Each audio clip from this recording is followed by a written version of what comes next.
Pues buenos días a todos los que nos están siguiendo en este evento, en la 18ª Semana de Cultura Digital que organiza la Universidad Autónoma Metropolitana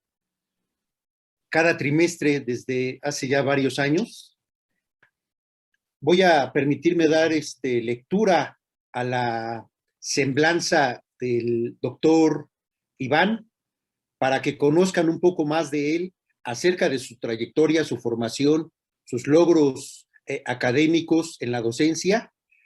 para que sepan un poco acerca de qué nos va a hablar él. Bien, el doctor Iván Armuelles Boinó es doctor y máster en ciencias por la Universidad Politécnica de Madrid, en España, en la ingeniería en sistemas telemáticos. Además es ingeniero en electrónica y comunicación por la Universidad de Panamá, donde es profesor titular por la Facultad de Informática, Electrónica y Comunicación. Él desarrolla y promueve proyectos educativos y de investigación en las tecnologías de la información y comunicación con la Universidad de Panamá y colabora en proyectos interinstitucionales en su país,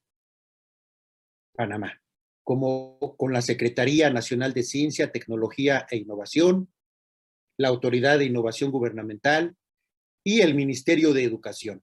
con el propósito siempre de promover el interés por las ciencias y la investigación, además del desarrollo tecnológico en todos los niveles de la educación.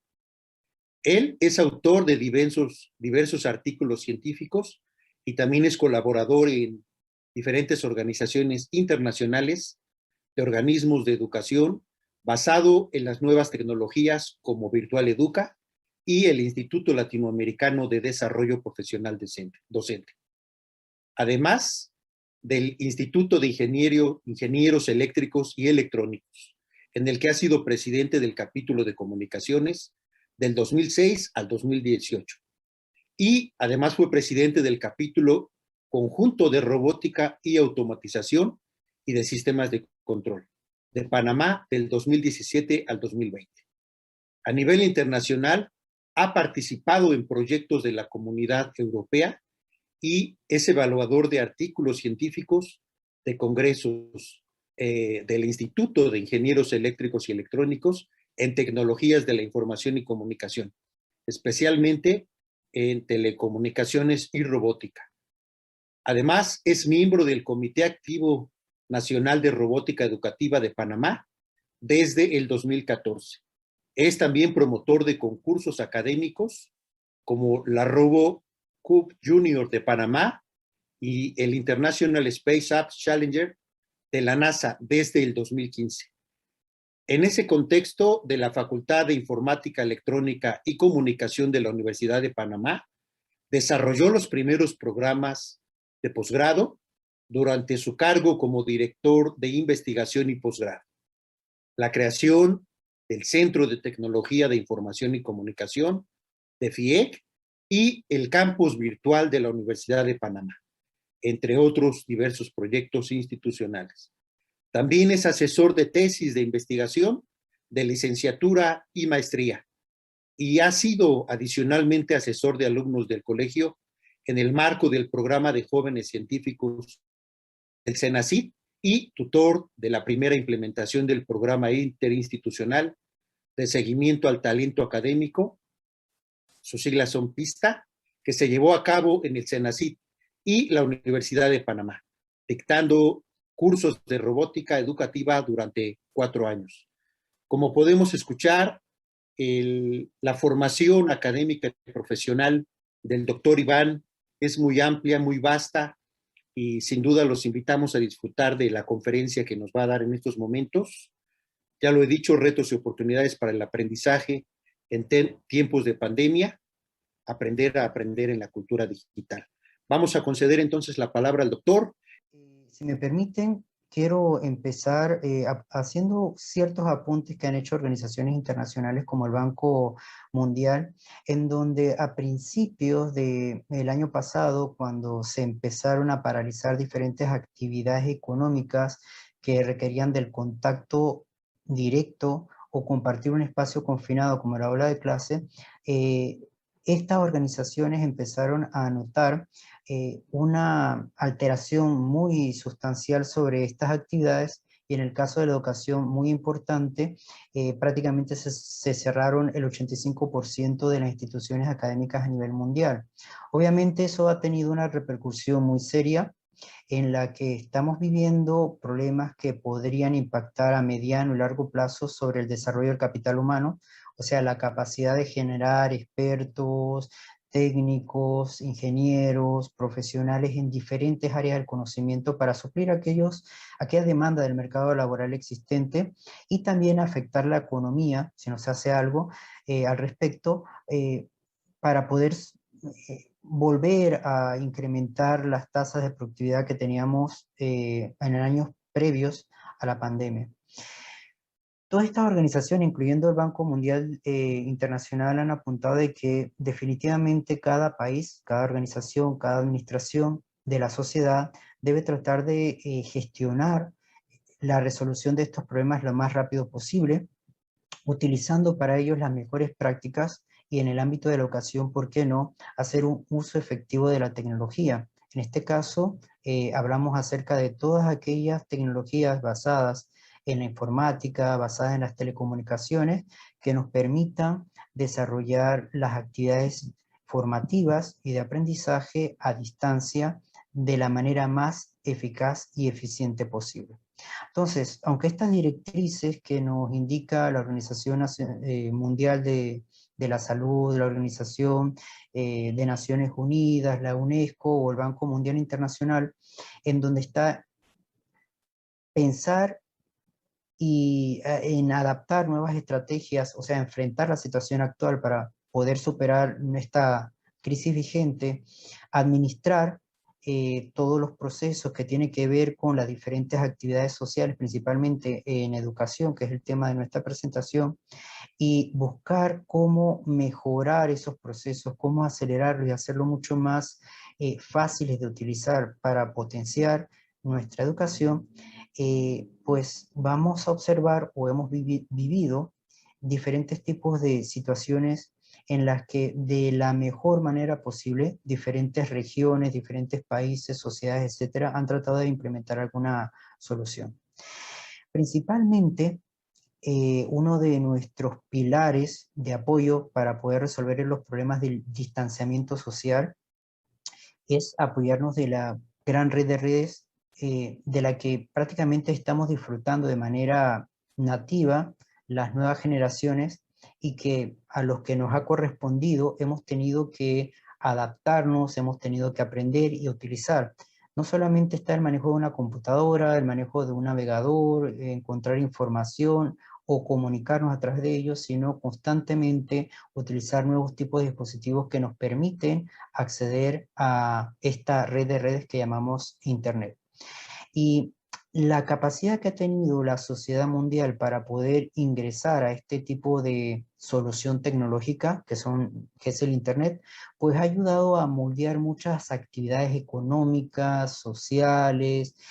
pedagógicas también, y por esta principal ventaja que aporta la tecnología se empezó a consolidar o acuñar el término de sociedad de la información, ya desde la década de los 90, cuando el Internet empezó a tener un auge muy, muy importante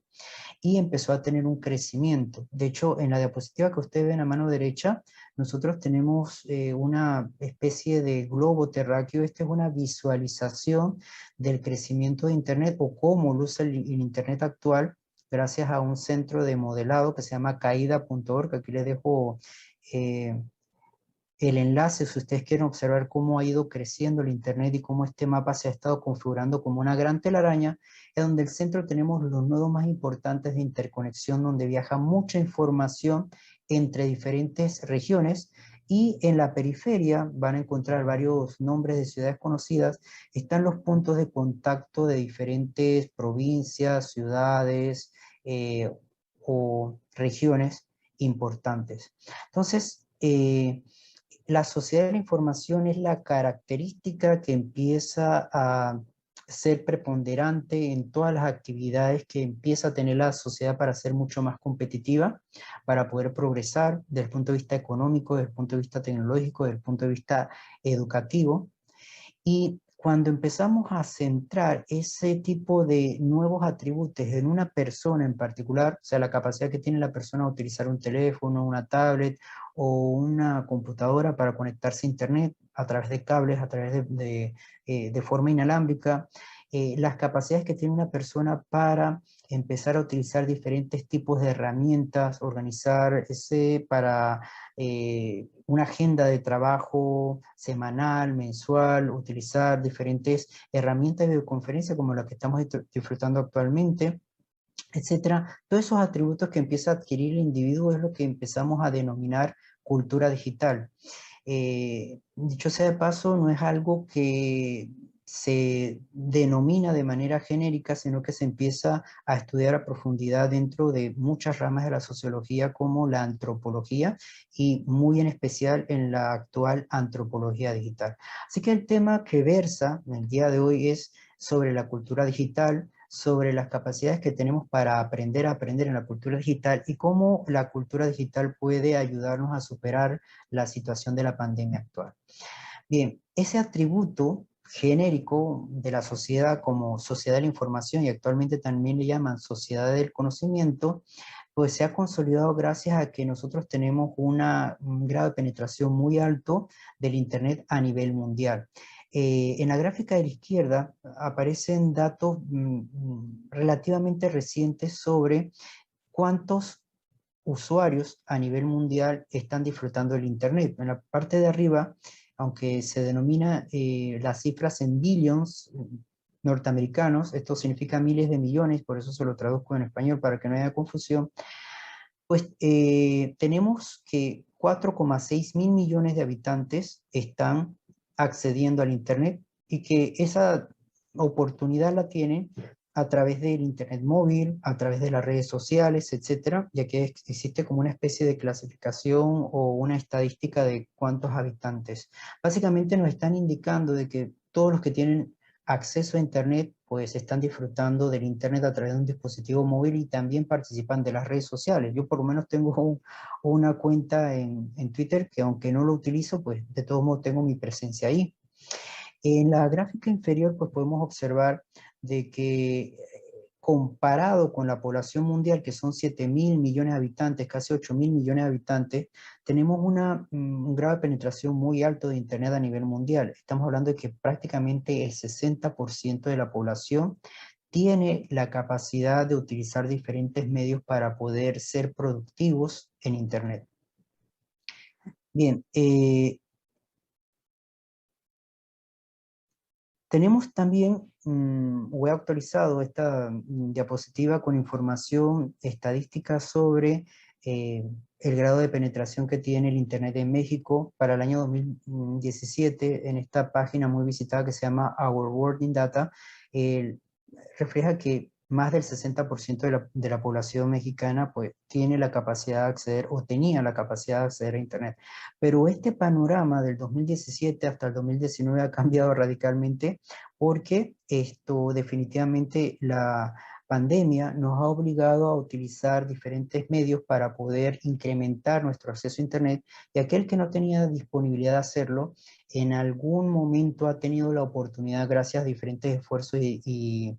iniciativas. En este caso, por ejemplo, o en esta diapositiva, quería también mostrarle un contraste bastante importante sobre el acceso que se tiene a la información o a las comunicaciones a través de la telefonía celular. Y este tipo de acceso se ha ido incrementando debido al abaratamiento del costo de un terminal o un dispositivo, también los diferentes planes que han surgido de parte de las operadoras de telefonía celular para abaratar los costos de conectividad, de tal manera que el ejercicio de comunicarnos a través de un teléfono celular inteligente y navegar en Internet a través de este, se ha aumentado considerablemente, a tal punto, por ejemplo, que en mi país, Panamá, nosotros tenemos que por cada 100 habitantes hay 145 dispositivos de telefonía celular activos. Esto quiere decir que más de un habitante tiene dos teléfonos, por así decirlo. En otros países, pues, esto se supera, como en Panamá, el 100% de la penetración. Estados Unidos, los países más desarrollados, etcétera, ya superan esta cifra como media. Aquí se refleja en estas estadísticas antes de la pandemia, pues prácticamente pareciera ser que toda la población tuviese un teléfono celular. Se habla de que el 104% de la población mundial tenía un dispositivo. En México, pues estábamos hablando que para el año 2017, según estas estadísticas, se tenía un 88% de penetración de la telefonía celular en la población. Esto quiere decir que no necesariamente la capacidad de acceso previo al COVID era uniforme, justa y homogénea a nivel internacional, y dependía de muchas cosas. Dependía pues del costo de adquirir un teléfono celular, del costo de la conectividad, el costo también de la implementación de redes de telefonía celular. Y aquí les muestro una diapositiva de México, en donde cada uno de estos puntos de color amarillo, marrón, casi rojo, pues indican una celda en donde un usuario se puede conectar con tecnología 3G, 2G o 4G a través del LTE. Y básicamente observamos que México tiene una cobertura a través de la telefonía celular bastante amplia. Quedan algunas zonas, tal vez desérticas o eminentemente selváticas o agrícolas, en donde no hay una densidad muy alta de la población. Pero ahí donde hay una ciudad, ahí donde hay una comunidad numerosa, etcétera, se tiene presencia de diferentes operadoras. En el caso de Panamá, por ejemplo, que es un istmo muy angosto, que tiene mucha selva, que tiene mucha montaña, pues se puede observar exactamente cómo las celdas se distribuyen sobre la carretera. Digo, dejamos muy al descuidado a personas que viven en las montañas, en áreas rurales, en áreas boscosas, selváticas, y lamentablemente se han hecho muy pocos avances en suministrarle un acceso inalámbrico o cableado al Internet para poder disfrutar de esta eh, experiencia que es la cultura digital y la conectividad del Internet. Antes del COVID, definitivamente el promedio en el que cada habitante o cada persona destinaba su tiempo para poder navegar y hacer algún tipo de actividad, ya sea de trabajo, de lúdica, etcétera, ha ido modificándose sustancialmente. En esta gráfica, a la mano izquierda podemos observar, según estadísticas bastante recientes de una firma, se llama Statista 2001, bueno, pueden encontrar varias de ellas. Se apuntaba que un 42% de la población mexicana tenía la costumbre de utilizar su tiempo en navegar internet para diferentes actividades entre 3 a 5 horas. Sin embargo, más recientemente, después de pasar el primer año de COVID, el año 2020, hay otras estadísticas que reflejan que este número ha aumentado mucho más. Por ejemplo, el HotSuite, que tiene una serie de estadísticas sobre utilización de redes sociales y también el uso del Internet, apunta de que algunos países como México han aumentado mucho más el tiempo de uso del Internet. Por ejemplo, esto lo tenemos entre Malasia e Indonesia, que México o los habitantes mexicanos en promedio están destinando hasta 9 horas para poder navegar Internet, y esto está claro, principalmente porque no hemos visto obligados a separarnos de nuestro ambiente de trabajo, no podemos convivir directamente con otras personas que no forman parte de nuestro núcleo familiar, no podemos asistir a clases para recibir nuestros programas de estudio y nuestras enseñanzas, no podemos ir a los laboratorios de informática de nuestra institución para poder estudiar, aprender y hacer algún tipo de investigación en nuestras bibliotecas, etc. Por lo tanto, hemos tenido que implementar alguna solución para acceder a Internet, y aquellos que ya teníamos acceso a Internet en nuestro núcleo familiar, lo que estamos haciendo es invirtiendo mucho más tiempo para poder compartir y desarrollar nuestra formación y nuestras actividades diarias. Ahora, miren que las cifras que yo les mostré parecieran ser muy importantes. Por ejemplo, 88% más de la población mexicana debería tener acceso a Internet a través de un teléfono celular. En Panamá hay más teléfonos celulares que habitantes. Tenemos supuestamente un 60 o más de penetración en el Internet. O sea que la sociedad latinoamericana o la sociedad mundial realmente está súper conectada. si nosotros hacemos una inspección más aguda de la situación por país, podemos encontrar de que hay diferencias sustanciales y muy importantes en el acceso a Internet realmente. Por ejemplo, Chile disfruta actualmente de un porcentaje de penetración del 80%, mientras que en países de la región como Nicaragua, esa tasa disminuye radicalmente a un 25%. Aunque 2/3 de la población mundial ya tienen acceso a Internet, pues ese acceso a Internet no es realmente homogéneo. Tenemos problemas de brechas digitales comparativas entre países y dentro de cada país lo tenemos comparativamente entre comunidades. Entonces, esto es habitual observar que ahora que estamos tratando de agilizar las actividades de educación, pues nos encontramos con escenarios en cada país latinoamericano en donde algún estudiante muy alejado de los centros de estudios, muy alejado de los centros urbanos, tienen que buscar un punto muy alto para poder obtener una recepción de la señal mejor. Ese punto alto puede ser una montaña, o en este caso, como un chico en El Salvador, un árbol, y esto poder seguir las orientaciones que le hace el profesor a través de una videoconferencia o a través de un canal de un chat como el de WhatsApp, Telegram, WeChat o cualquiera que estemos habituados a utilizar. Obviamente, esta situación del COVID, del distanciamiento, nos ha obligado a implementar diferentes tipos de políticas. Algunas de ellas se han enmarcado en dotar a nuestra población de algún instrumento para poder acceder al Internet, implementar nuevos canales de comunicación, como utilizar bandas o frecuencias que se ha liberado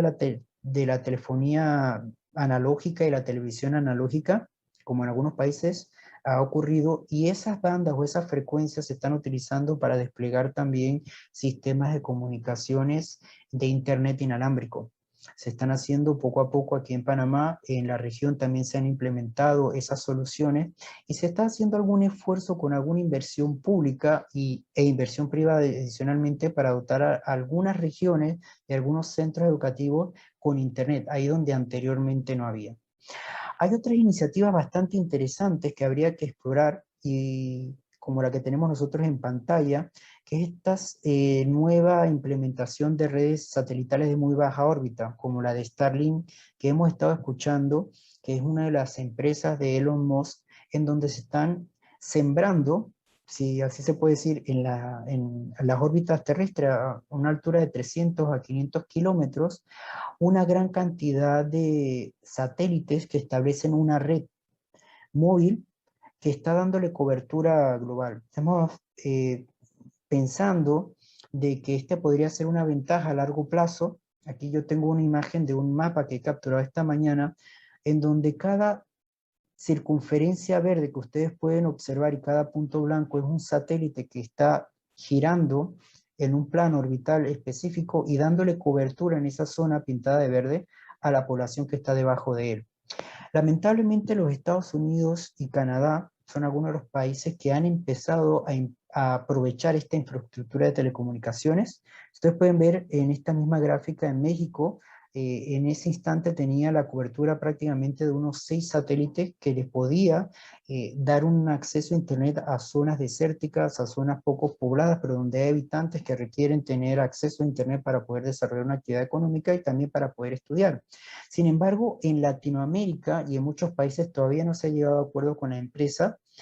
y también, obviamente, los gobiernos deben dar autorización para que se utilicen frecuencias y canales de comunicación para poder recibir la señal. Estamos hablando de que potencialmente esta red de satélites de baja órbita les puede dar acceso a Internet a 100, 120 megabits por segundo, eso sí, a un costo relativamente alto. Por ejemplo, el kit para poder conectarse a una red de satélites cuesta $500, eso incluye una antena parabólica que le da seguimiento al satélite, muy pequeña, consume muy poca energía. Esa antena va conectada a un módem que también forma parte del kit, que traduce las señales a una señal que se puede utilizar y aprovechar por dispositivo que vamos a utilizar para navegar, o un router inalámbrico, un encaminador, un un enrutador inalámbrico, como le puedan llamar en diferentes países, para establecer una red de área local inalámbrica en casa, en la oficina, etc. Como los costos son altos, cada mes hay que pagar aproximadamente $100 norteamericanos para poder tener conectividad. Eso es lo que hay que pagar por la conectividad mensual. En algunos sitios no se hace económicamente viable, por eso hay que pensar si ese tipo de facilidad podría ser subsidiada por el Estado, podría ser subsidiada por alguna organización sin fines de lucro, y darle ese acceso de 100 megabits por segundo a una comunidad, a una escuela que esté en una situación de precariedad y que no tenga la oportunidad de poder conectarse. Bien, entonces, una vez que hemos entendido que hay un panorama bastante diverso, bastante heterogéneo de país en país, ahora tenemos que plantearnos, bueno, está bien, tenemos nosotros la capacidad de acceder a Internet, tenemos la capacidad de poder intercambiar información y obviamente podemos aprovechar esa infraestructura para poder también tomar la iniciativa de desarrollar las actividades que hemos tenido que cancelar presenciales en el aula para poder trasladarlos en los ambientes totalmente virtuales, como es el uso de las plataformas de videoconferencia, la realización de estos encuentros presenciales o asincrónicos utilizando plataformas de educación a distancia como lo son Moodle, etc. Y la idea de esto es que aprovechemos esa sociedad de la información que ha estado madurando poco a poco para poder implementar lo que ya se conoce desde hace mucho tiempo, que es la educación a distancia. Y en esta gráfica un poco extraña, pues yo les muestro cómo desde hace mucho tiempo atrás se ha estado desarrollando actividades de educación en donde una persona, utilizando algún medio de comunicación, se comunica con otra para transferirle un conocimiento. En la gráfica podemos observar 5 elementos pintados de negro y en el centro, uno de estos elementos se llama diálogo didáctico mediado. ¿Qué quiere decir el diálogo didáctico mediado? Bueno, simplemente es esa comunicación que existe entre el docente que instruye y el estudiante o el alumno que aprende, pero que esta comunicación a distancia no necesariamente es sincrónica a través de un sistema de telecomunicaciones inmediato como la telefonía celular, una videoconferencia, etcétera, sino que puede estar mediado por contenidos que nosotros podemos dejar alojado en algún sitio y al que se puede acceder a través de diferentes canales de comunicación. Básicamente eso es lo que quiere representar este gráfico. Hay 4 elementos que se pueden coordinar para establecer esa comunicación mediada a través de un medio, en donde están principalmente la persona que enseña, el tutor, la persona que recibe el aprendizaje, que es el alumno, el disciente, los contenidos que se quieren transferir, que almacenan la información, y los medios de canales que utilizamos para poder intercambiar esos datos o para poder intercambiar esos materiales y contenidos. Y esto no es nuevo, miren que también tenemos una serie de áreas que marcan diferentes décadas. Por ejemplo, hasta 1960 se empezó a utilizar la correspondencia escrita, que ya prácticamente se tiene en desuso en algunos países, o la actividad presencial era encontrarse en un sitio, en un aula, cada cierto tiempo para revisar si el estudiante tuvo la oportunidad de entender mejor los contenidos que se le entregaban principalmente impresos. Después de los años 60, cuando empezamos a implementar diferentes medios de comunicaciones masivos como la televisión y la radio, pues estos contenidos fueron cambiando y se convirtieron en clases que se dictan en la radio o se han convertido en clases que se dictan por la televisión sin tener un canal de comunicaciones bidireccionales para que el estudiante pueda hacer alguna pregunta. Simplemente tomar anotaciones, entender los primeros conceptos que se quieren transmitir y a través de módulos impresos seguir con la clase, hacer los problemas y tal vez enviar por por correspondencia impresa los resultados para ser evaluado o encontrarse en algún sitio para hacer una evaluación final, como un examen. Bueno, gracias al Internet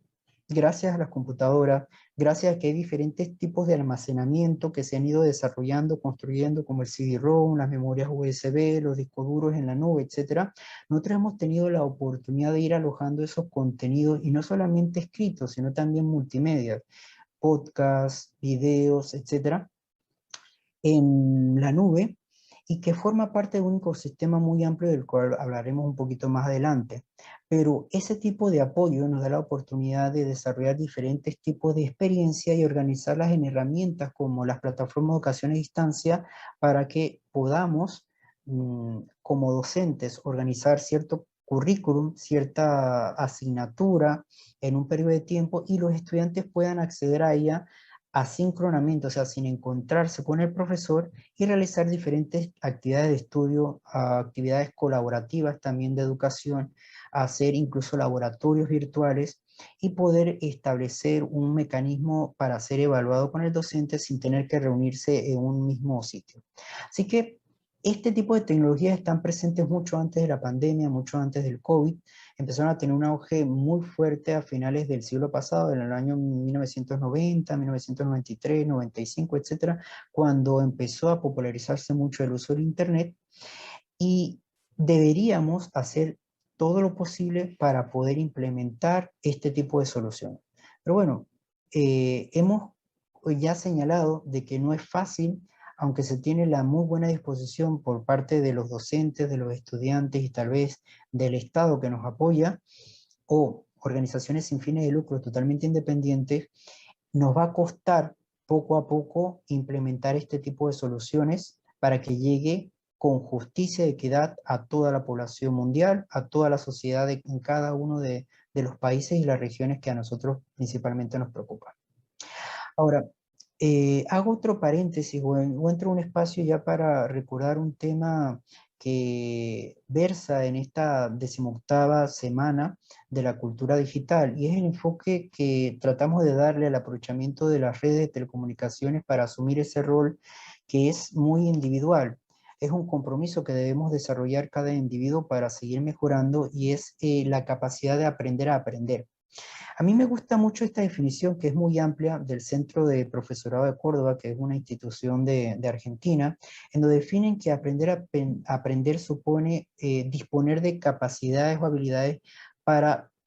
estudiar de manera totalmente autónoma y de manera continua.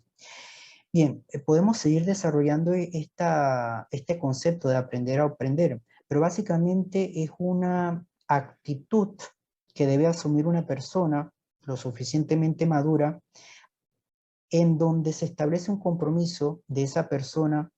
por desarrollar sus capacidades intelectuales, físicas, etcétera, aprovechando todas las herramientas disponibles en Internet, y aprovechando toda la información que tenemos básicamente a mano a través de diferentes formatos, audios, videos, en diferentes tipos de repositorios, utilizando diferentes tipos de terminales o dispositivos como un teléfono celular, una laptop, una tablet,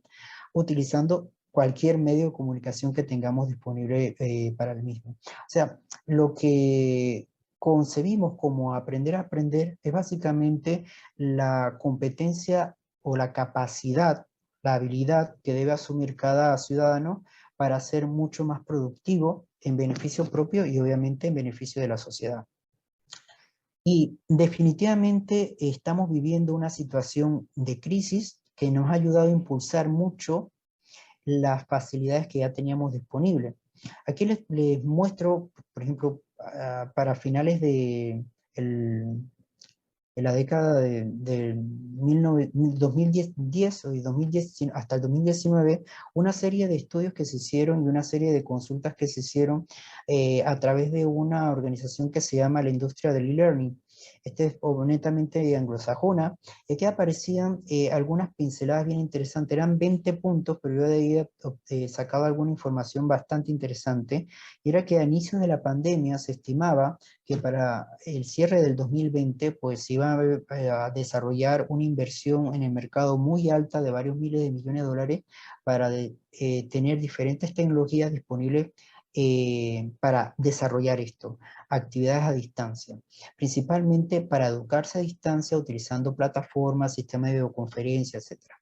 Y hemos podido observar que definitivamente estamos adquiriendo nuevas apps, existen cada vez más nuevas plataformas de comunicación a distancia como la que estamos utilizando para esta videoconferencia, que algunas nuevas están surgiendo, que tratan de posicionarse para ganar un mercado mayor, etcétera, y así se traduce para cada tipo de solución que podamos pensar en educación a distancia, como plataformas de educación a distancia, los famosos LMS, apps para poder educar, herramientas para desarrollar simulaciones, herramientas de edición para poder desarrollar o mejorar nuestra presentación de videos educativos, etcétera. Igual, antes de que surgiera el COVID, ya existía un porcentaje muy importante de personas que estaban atentas a poder realizar su actividad de enseñanza y aprendizaje a distancia. Estamos hablando de que un 90% de las personas que eran consultadas eh, decían que les gustaba mucho la experiencia de la educación a distancia y la preferían incluso más que la educación presencial en un aula. Obviamente esto no lo podemos implementar en todos los niveles de la educación fácilmente. Esa intención de utilizar la educación a distancia es muy marcada en las personas ya adultas, maduras, jóvenes universitarios como ustedes, docentes, profesores o personas profesionales que tratan de adquirir nuevas habilidades para poder resolver actividades profesionales de su entorno de trabajo particularmente. Y es por eso que el 68% incluso indicaba de que era preferible tener pequeños espacios en su hora de trabajo para poder formarse y adquirir estas nuevas características a través de la educación a distancia. Bien, esto a mano tenemos para desarrollar estas actividades de educación a distancia, no necesariamente sincrónicas, por ejemplo, para crear o virtualizar aulas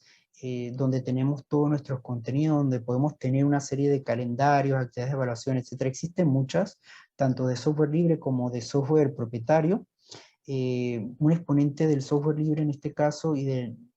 de plataformas que se pueden descargar y que se pueden utilizar en cualquier organización sin tener que pagar una licencia, está Moodle, entre otras, y también hay otras que cada vez empiezan a tener mayor preponderancia en el mundo licenciado, como podría ser el de Educativa, que utiliza muchos países latinoamericanos y Argentina principalmente,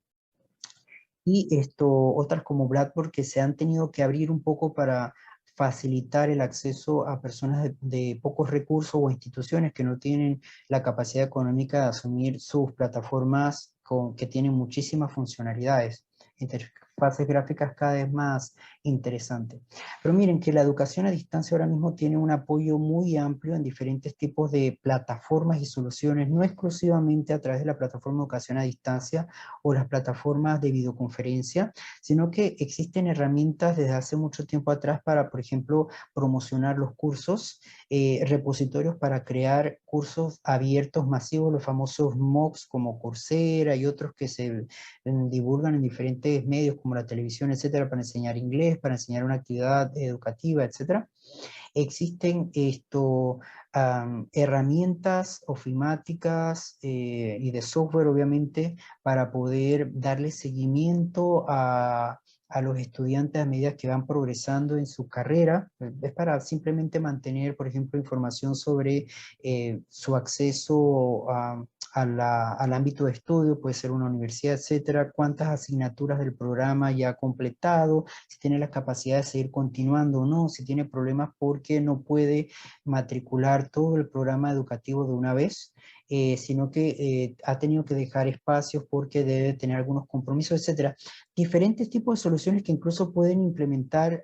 inteligencia artificial para ayudar a que los administradores de las organizaciones educativas, hasta el mismo docente, tengan una idea de lo que puede estar pasando particularmente con cada estudiante sin necesidad de tener que hacer un chequeo, una verificación directa sobre cada uno de los datos, las asistencias, los aciertos y desaciertos de un estudiante en particular. Y también existen herramientas que pueden descargar los estudiantes para organizar su vida, su calendario de actividades, etcétera, y también tener como una especie de tablero, dashboard, que esto le permita enterarse y comprender de cuál es su situación actual y cuáles serían las estrategias de estudio que podría implementar para resolver un problema en particular. O sea que realmente hay diversidad de plataformas ya en el ambiente, en el mercado, para poder establecer una solución de educación a distancia totalmente sustentada sobre las tecnologías de información y comunicación. La idea de todo esto es poder potenciar cualquier tipo de formación que se quiera lograr. Por ejemplo, aquellos que estamos muy involucrados con el ejercicio docente, tenemos que tomar cursos de formación como formadores, como tutores, como profesores, y siempre nos invitan a revisar el bien conocido señor Bloom y su taxonomía de objetivos de aprendizaje. Es decir, que para diferentes tipos de profesiones, aquellos que vamos a formar a estudiantes, tenemos que conocer en qué ambiente o para qué tipo de habilidades queremos crear esa formación. Por ejemplo, si queremos que sean unos cirujanos expertos, pues tenemos que pensar en actividades y objetivos de aprendizaje que tengan que ver con el área cognitiva, o sea, debe conocer sobre anatomía, sobre todas las partes del cuerpo, etcétera, y también a agudizar algunos movimientos, cortes, etcétera, porque son cirujanos, y por lo tanto tenemos que desarrollar experiencias y objetivos de aprendizaje que tienen que ver con el área psicomotora. Eh, Muchas veces también incluso hasta tenemos que preocuparnos por favorecer algunas habilidades de tipo afectivas e interpersonales para que si la operación que se le hace a un paciente es exitosa, pues lamentablemente improductiva y el paciente fallece, pues poder comunicarle directamente a los familiares sobre el éxito o el fallecimiento de esta persona de una manera apropiada. Entonces, esto, aunque pareciera extraño, realmente se están desarrollando diferentes tipos de tecnología para poder resolver casos de formación, casos de educación que requerirían tal vez un laboratorio, una actividad presencial a través de simulaciones, a través de equipamiento informático, utilizando tal vez gafas de realidad virtual, etcétera, para poder fomentar la capacitación en todas esas áreas de conocimiento que forman los dominios de aprendizaje. Y obviamente esto no es nuevo. Cuando empezamos a escuchar de la web 2.0, en donde todos tenían mayor participación en un navegador, teniendo la capacidad de poder publicar información sin necesidad de aprender a codificar el HTML, o sea, hacer páginas web como lo hace un informático que entiende acerca de los lenguajes de programación de una página web, etcétera. Cuando empezamos a tener facilidades para poder contribuir en esa gran máquina que es la web o esa gran telaraña de información que actualmente se cose, pues esto, desde aquel entonces nosotros hemos tenido la oportunidad de ir madurando nuestra cultura digital para poder aprender utilizando todas esas herramientas de comunicaciones, de repositorios de video, buscadores, repositorios de imágenes, repositorios de información textual como la famosa Wikipedia, que básicamente ha desplazado a todas las enciclopedias que existían impresas y también en Internet. Bien, así que básicamente nosotros no tenemos excusa para poder adoptar un criterio un poco más maduro y llegar a un compromiso personal de aprender a aprender aprovechando todas las herramientas que existen y que forman parte también de nuestra cultura digital. Bien, recuerden que lo que nosotros tratamos de hacer siempre que nosotros aprendemos es ir avanzando diferentes escalones de las áreas de conocimiento. Principalmente empezamos siempre aprendiendo nuevos conceptos, por ejemplo, quién descubrió América, quién fue su descubridor, etcétera, hechos factuales, nombres, etcétera, y luego vamos progresando al entendimiento de por qué se dio el descubrimiento de América. Para dar un ejemplo, qué tecnologías se utilizaron para poder llegar hasta ese punto y si podemos replicar ese tipo de tecnología, por ejemplo, aquellos que están aprendiendo a ser navegantes, a ser constructores de barcos, ingenieros navales, etcétera, a aplicar esos conocimientos y las nuevas tecnologías para poder mejorar un barco, analizar si ese diseño que estamos utilizando o esas herramientas y esos materiales que estamos aprovechando para construir un barco son los mejores, a evaluar en la práctica, utilizando pequeños modelos físicos, pequeños modelos informáticos o un modelo ya, una implementación final, si el diseño del barco va a ser eficiente para diferentes tipos de aguas, ya sea río, ya sea muy caudaloso o poco caudaloso, el mar o la mar, como lo queramos llamar, agitada o en calma, etcétera, y finalmente crear ese barco tan buscado y tan explorado que estuvimos desarrollando en cada una de esas etapas. Cada uno de esos niveles prácticamente la vivimos y la experimentamos cuando estamos nosotros aprendiendo un área profesional, una carrera, etc. Bien, y todo esto forma parte obviamente de la capacidad que tengamos de asumir una serie de capacidades que están muy relacionadas con la utilización de las tecnologías de la información y comunicación. Esas capacidades le llaman formalmente competencias digitales. Y es muy importante para el docente que lleva ya bastantes años de ejercicio en los ambientes educativos, adoptar esas nuevas características que nuestros estudiantes o los más jóvenes ya prácticamente nacen sabiendo, ¿no? Esos son los famosos nativos digitales que se mencionan constantemente, que fácilmente utilizan una tablet desde las primeras actividades que hacen para distraerse los niños, los bebés, etcétera, utilizar una tablet y aprender a tocar los diferentes elementos virtuales que aparecen en la pantalla, mover páginas, etcétera, que a las personas adultas mayores les cuesta cuando reciben un dispositivo y hasta pareciera que la curva de aprendizaje fuera mucho más extensa. Entonces, las competencias digitales que tiene que asumir todo docente y que también tiene que asumir cualquier individuo que quiera aprender sobre esta sociedad de la información, sobre esta tecnología, se concentran en 5 áreas bien conocidas, principalmente la capacidad de comunicarse efectivamente y aprender a colaborar. Básicamente lo estamos haciendo en todos los grupos de chat que nosotros tenemos en nuestro teléfono celular, utilizando Telegram, utilizando WeChat o WhatsApp, cualquiera de estas. Y también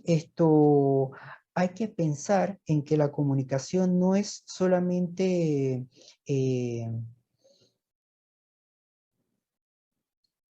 inmediata, sino que tiene que ser modulada. Tenemos que detenernos a pensar si lo que estamos compartiendo, lo que estamos publicando es adecuado o no es adecuado, si tiene realmente un beneficio o un fin. Si queremos un grupo, formar o fomentar un grupo de trabajo a través de estas herramientas tecnológicas, tenemos que aprender a comunicarnos apropiadamente y también tenemos que aprender a producir nuestros propios contenidos. Algo que nos preocupa mucho a los docentes, que estamos experimentando con la facilidad de encontrar información e incorporarla en un repositorio, puede ser en un foro de discusión, es que nuestros chicos comparten rápidamente lo que encuentran en internet sin ni siquiera digerirlo mentalmente. Si yo pido una investigación de 2 párrafos sobre un tema, me encuentro con que algunos estudiantes propios de Panamá me colocan un texto como: ¿habéis visto en la figura 24? Primero, no tiene ninguna figura el texto que me están compartiendo, debe ser producto de un análisis propio, pero aparece que hay una figura 24 y lo hacen con una terminología más propia de España, con el español de España que el mismo panameño.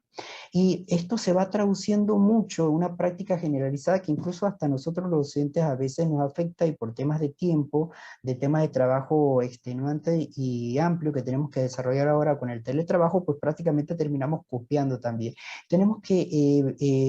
evitar de hacer esa práctica común de copiar y pegar, el copy and paste, como decimos generalmente. Tenemos que analizar lo que estamos compartiendo, porque ese análisis nos va a contribuir obviamente a nuestra formación y forma parte de los compromisos que damos a cabo cuando estamos aprendiendo a aprender.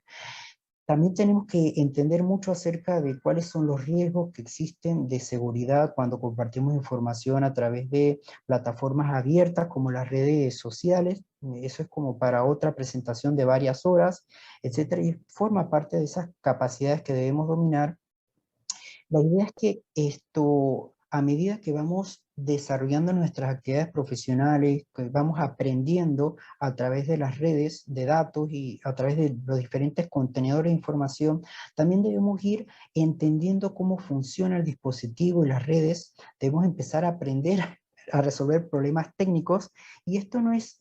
nada que requiera una formación técnica como de ingeniería. Uno se encuentra en algunos países con adultos mayores que saben configurar rápidamente un teléfono iPhone, un teléfono Android, y te pueden ayudar a resolver problemas técnicos que ni siquiera sabes cómo solucionarlo. Tú que estás estudiando sobre informática y electrónica o telecomunicaciones, para darle una idea en particular. Me he encontrado con esa situación y internalizando un poco,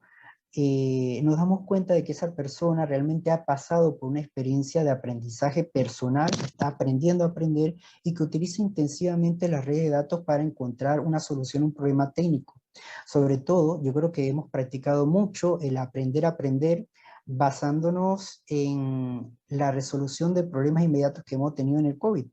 Ya que no podemos traer un fontanero o un plomero a casa, pues tenemos que aprender a hacer fontanería o plomería, a reparar una tubería dañada. Hemos tenido que aprender a reparar techos, nos hemos puesto a decorar, nos hemos puesto a cocinar nuevos platillos. Alguno ha tenido que ser de barbero, peluquero en casa, y hemos tenido que aprender a través de esos contenidos que están dispersos en Internet a desarrollar nuestras capacidades técnicas para resolver problemas. Eso es lo más interesante. Y el quinto componente es como una consolidación de todo ello. Terminamos aprendiendo a ser funcionales dentro de un mundo en donde la tecnología nos ayuda a ser cada vez más competitivos, y eso nos permite obviamente hacer funcionales. Y un tema que tratamos de ir resolviendo poco a poco, adoptando las nuevas tecnologías de la información y comunicaciones, que todos seamos alfabetas funcionales. Es un término que no se escucha mucho, pero definitivamente se estudia en sociología, el analfabetismo funcional, y es que tenemos una herramienta a mano como redes sociales, como sistema de comunicaciones, videoconferencia, etcétera, pero no tenemos la capacidad de aprovecharlos para mejorar nuestras capacidades para leer, para escribir, para hacer cálculos numéricos. Es impresionante cómo en la aula de clase el docente dice, bueno chicos, ¿cuánto es 3 entre 2? Y estamos hablando a nivel universitario. Y lo primero que hace el estudiante universitario es sacar la calculadora para dividir 3 entre 2. Entonces, el hecho de que tenemos la capacidad de acceder a la información inmediatamente, o que tenemos herramientas de cálculo como una calculadora, no quiere decir que vamos a apoyarnos exclusivamente de la tecnología para resolver nuestros problemas a diario. Tenemos que aprovechar la tecnología para entender cómo funcionan las cosas, para poder comunicarnos mejor, para poder mejorar nuestras capacidades de escritura, ¿sí? Para poder ser mucho más competitivos a nivel mundial, porque obviamente los mercados están abiertos para que un mexicano pueda trabajar en Panamá, en los Estados Unidos, en Europa, donde se quiera, y es donde he conocido muchos colegas mexicanos que han hecho realmente un impacto en la sociedad fuera de las fronteras mexicanas, porque son funcionalmente muy proactivos, son muy competitivos y son también muy capaces. Entonces son personas que han aprovechado esto. Y no necesariamente esto involucra únicamente leer textos y escribir textos. Los adultos generalmente tenemos diferentes capacidades de aprender, y ese aprendizaje es más eficaz dependiendo de las actividades que estemos desarrollando. Por ejemplo, a ustedes que están escuchando nuestra conferencia actualmente, a lo mejor van a obtener un 30% de aprendizaje de todos los temas que hemos estado intercambiando. Pero si ustedes asumen el rol de informarse con tiempo, de organizar las ideas y de traducir lo que hemos aprendido, lo que hemos compartido en esta videoconferencia, en una aula de clase, en un foro o con los compañeros, estarían logrando un 95% del aprendizaje. Entonces, cuando desarrollamos algún curso a distancia, debemos tratar de organizar diferentes tipos de contenidos para que el adulto que estudie pueda asimilar con cierto grado de eficacia este tipo de información. Generalmente deberíamos terminar desarrollando una actividad en donde el que aprende pues asume el rol de quien enseña, organiza una presentación dentro del marco del curso, hace una participación en un foro con su investigación, con su punto de vista sobre cómo resolver un problema y de esa forma podemos lograr garantizar la eficacia del aprendizaje. Obviamente no todos los seres humanos aprenden de la misma forma. Nos podemos apoyar de la neurociencia que ha identificado las capacidades que tiene una persona dependiendo de la edad para poder aprender mejor y aprender a dosificar también los contenidos, las actividades, etcétera, para que la persona pueda asimilar fácilmente esta información. Y aquí les dejo una gráfica bien interesante sobre cómo aprenden los niños, que lo ha promovido mucho la Fundación Telefónica. Sin embargo, sale de los estudios de cómo funciona el cerebro para poder aprender. Y esto es la neurociencia, un tema bastante interesante. También nos tenemos que apoyar un poco de lo que los sociólogos nos pueden explicar acerca de la conducta y el comportamiento de diferentes generaciones. Por ejemplo, aquellos que pertenecemos a la generación X, pues ya estamos acostumbrados a adoptar nuevas tecnologías porque la evolución de las tecnologías pues se han ido cambiando drástica y dinámicamente desde que nosotros empezamos a desarrollar alguna actividad profesional o de que empezamos a aprender. Sin embargo, los más recientes, los de la generación Z, pues ya están acostumbrados a utilizar esta tecnología de una manera inmediata y le parece natural comunicarse a través de una videoconferencia, a través de un chat, del teléfono celular, etcétera.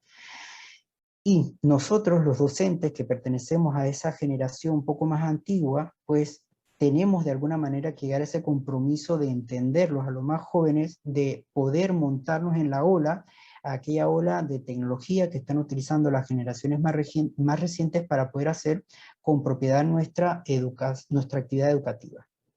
Bien, aprender a aprender es un rol que ya le hemos comentado que debe asumir cada persona una vez que madura y entiende que tiene las capacidades para aprender de manera autónoma, que existen diferentes contenidos, pero hay generalmente una serie de recomendaciones que se hacen. Hay unas 10 recomendaciones fundamentales, de aquellas, pues puedo resumir 4 que a mí me parece muy importante, y es organizarnos en el tiempo. Utilizar esas herramientas que nos recuerden que tenemos una videoconferencia a la 1:30 de la tarde, hora de Ciudad de México, que tenemos esto seguidamente a las 3 de la tarde que atender un curso en línea, que a las 5 de la tarde tenemos que recoger a un familiar en un punto dado y llevarla a su visita médica o llevarla a un consultorio para que sea revisado. Ahora que tenemos nosotros que organizar muy bien nuestros tiempos y nuestros desplazamientos en este contexto de la pandemia. Existen muchas herramientas que nos ayudan, tanto de llevar una agenda a punta de lápiz de papel, como las agendas electrónicas que existen en la nube, incluso que están incorporadas en nuestros teléfonos celulares para poder obtener un indicador de que finaliza una actividad y está por iniciar otra. Eso tiene que ver mucho con el aprovechamiento al máximo de las nuevas tecnologías, pero recuerden que no nos podemos respaldar exclusivamente de las nuevas tecnologías y pensar que el corrector de Word va a resolver todos nuestros problemas ortográficos. Por lo tanto, si escribo con algún tipo de error, no voy a observar cuál es el error que me va a señalar Word y vamos a simplemente darle a aceptar. El día que tengamos una entrevista de trabajo, el día que tengamos que hacer una recomendación escrita en lápiz y papel, pues es mejor escribirlo con mucha propiedad, con mucha corrección, aprovechando de que el corrector de Word me enseñó dónde yo tuve el error. Algo que también nos parece bastante apropiado es que no debemos dejar de preguntar nunca. Y a esto no se refiere exclusivamente a obtener a mano siempre el buscador preferible por excelencia, porque está prácticamente inserto en cada uno de los dispositivos que nosotros abrimos. El Google. Tenemos también que preguntarle a nuestros compañeros, a nuestros docentes, tal vez a los que tienen mucha más experiencia para poder ayudarnos a resolver un problema. Aquí no deberíamos tener vergüenza por no saber. Si nosotros asumimos ese rol de que queremos estar mejorando nuestras capacidades continuamente, siempre debemos preguntar. Y luego tratar de buscar siempre un espacio nuevo, distinto, pero que sea adecuado para poder concentrarnos siempre y cuando encontramos también el tiempo para hacerlo. Algunos tienen capacidad de escuchar un podcast en su teléfono celular mientras van en la vía pública, sentados en un autobús o en un tren, etcétera, en ambientes totalmente ruidosos o totalmente dinámicos. Sin embargo, no todos tienen la capacidad de hacerlo y por lo tanto necesitan enfocarse muy bien, aprendiendo pues en el uso de una herramienta adecuada, acondicionando el espacio. Este puede ser el patio, si no hay mucho ruido y no nos exponemos a otras personas que nos puedan contagiar del COVID, o una habitación totalmente cerrada si convivimos con una familia muy numerosa y cada una tiene que hacer actividades simultáneamente. Pues lo que tenemos que hacer es tratar de evitar ruidos que nos distraigan, o por lo menos comunicarle a la familia o a la comunidad inmediata de que vamos a utilizar 20, 25 o 30 minutos de nuestro tiempo para poder aprender. Bueno, con esto trato de cerrar un tema muy amplio, aprender a aprender en el contexto de la cultura digital, enfocándonos en los retos y las oportunidades que se le ha presentado al aprendizaje en este contexto de la pandemia. Pues le agradecemos enormemente, doctor Iván, esta conferencia. Agradecemos a la audiencia que nos ha seguido, a quienes han externado sus comentarios a través del chat, a todo el equipo del Laboratorio Aula Multimedia,